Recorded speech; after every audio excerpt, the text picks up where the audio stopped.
So where in the Bible does it say that Jesus is God? Now, this is the exegetical equivalent of taking candy from a baby or shooting fish in a barrel or whatever cliche statement you like for something really easy. First, I'll hit you with a classic, John 1:1.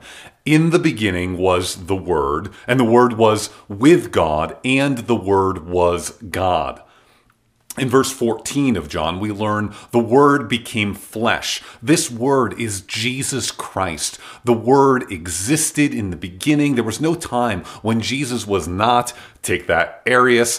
This Word is also with God in that Christ is distinct from God the Father in person. And yet the Word was God, being unified as one God in the Godhead. Now, there are some that debate the finer points of the grammar of this text, although they're totally wrong. Check out the link below for this hilarious video for more info on the predicate nominative. But don't worry, we're not even close to resting our case on some arcane grammar you can't understand.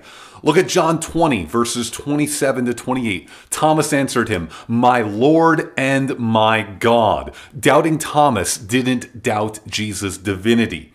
Paul tells us in Romans chapter 9, verse 5, "The Christ who is God over all, blessed forever." And this is not some lesser God, but Christ is God over all, blessed forever. Also in Paul's letter to Titus, he says this, "Our great God and Savior, Jesus Christ." The author of Hebrews tells us in Hebrews 1:8, "But of the Son," he says, "your throne, O God, is forever and ever." Peter, who spent so much time with Jesus in the flesh, says of his old rabbi, "Our God and Savior, Jesus Christ." Not just our teacher, not just our Savior, not just a special person, but our God, Jesus. The book of Revelation, which has the words of Christ himself, near the end says, "I am the Alpha and Omega, the first and the last, the beginning and the end." Jesus is not some lesser knockoff deity. Jesus is God. Jesus displays all the attributes of God in his earthly ministry.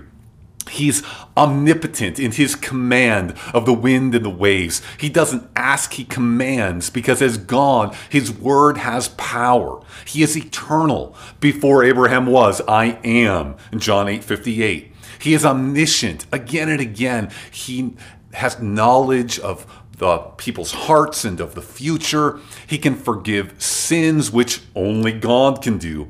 And finally, we see that Jesus is God in that he accepts worship.